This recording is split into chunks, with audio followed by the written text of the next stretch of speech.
Ben, it's great to have you back on the podcast. Thank you very much. Great to be with you, as always. Yeah.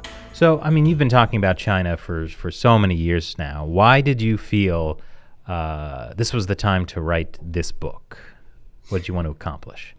Well, when I thought about writing the book, I realized that actually, although there are thousands of books on China out there, there are actually almost none that put together the sort of litany of human rights horrors committed by the Chinese Communist Party in one volume.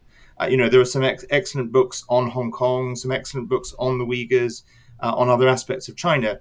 But there are none that I could think of that put the Uyghurs, Tibet, Hong Kong, the persecution of Christians, the persecution of Falun Gong, forced organ harvesting, the crackdown on lawyers and civil, the list is really long. And on top of that, Taiwan and the Chinese regime's complicity with atrocities in the two neighboring dictatorships of Burma or Myanmar and North Korea.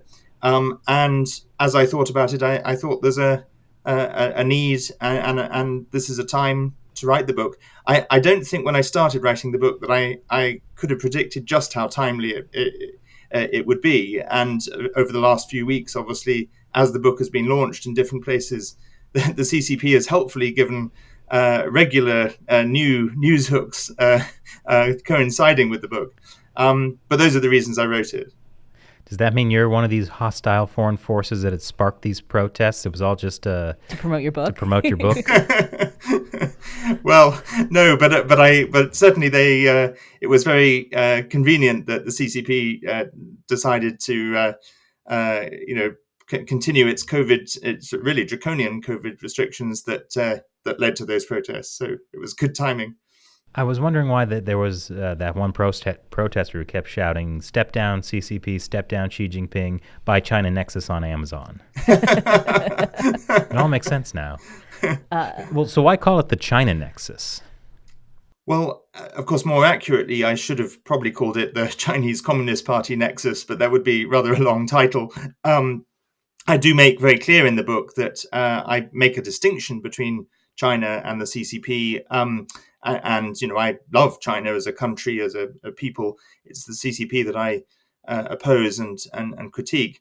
But the choice of the word nexus is basically because the CCP is the common factor in all the issues that I explore in the book, both within China, but also the threats externally to Taiwan, to our own freedoms, and the complicity with atrocities in Burma and North Korea. So, the word nexus is the important word in terms of highlighting the fact that the regime in China is a connecting point for all these issues.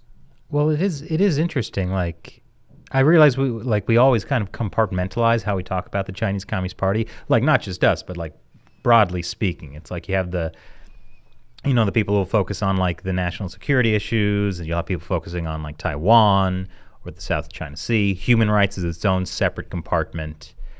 But it is kind of interesting to sort of bring all this together. This is going to make it hard to find like the punchy YouTube title that sums everything up. Well, I mean, I'm kind of amazed that you managed to fit all this in a book.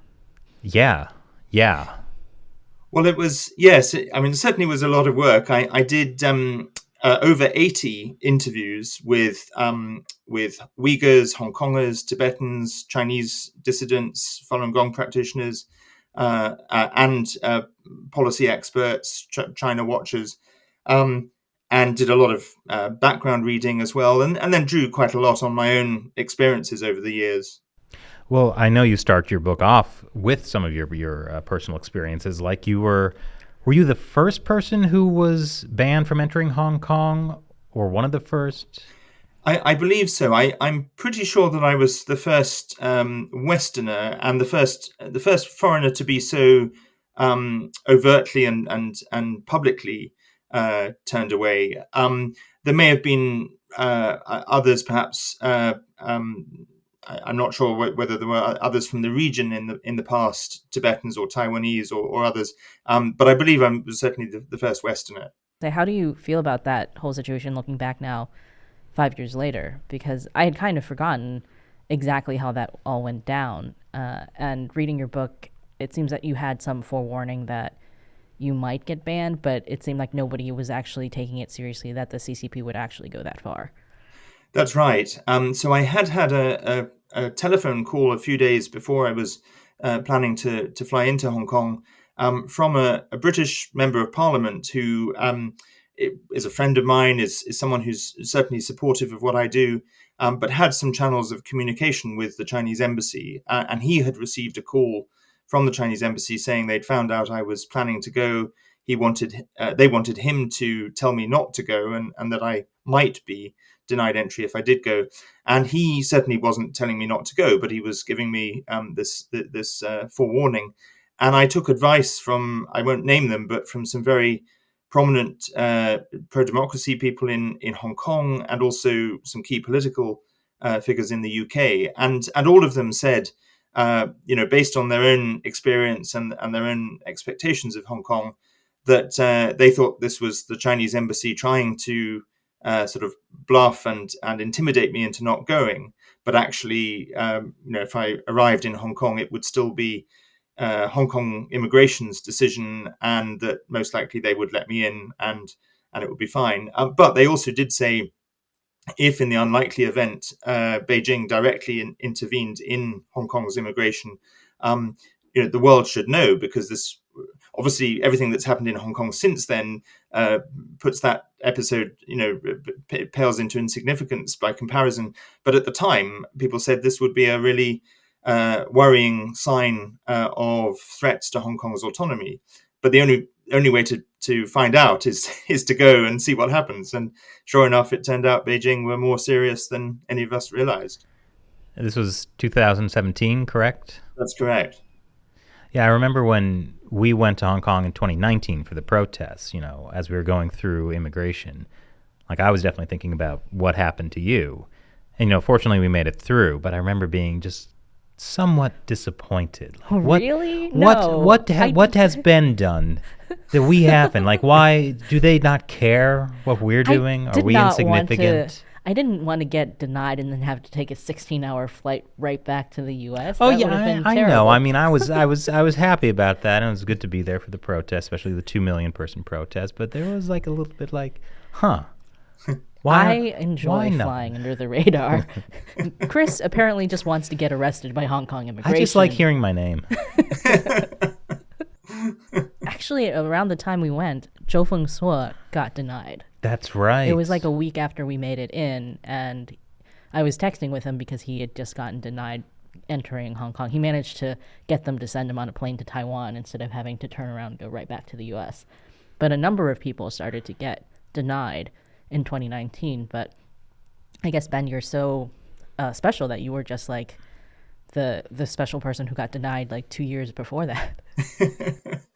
Well, as you say, quite a lot of people have followed, including people like Ken Roth, the at the time the head of Human Rights Watch, and of course there was the case of the Financial Times journalist Victor Mallet. Exactly a year after, almost to the day after my being denied entry, his journalist visa in Hong Kong was revoked and he was kicked out. So there've been a few since me, but I guess I was the guinea pig that they started with. Well, definitely now after the national security law, I think we are all effectively kicked out of Hong Kong. Yes. I imagine you won't be trying that again.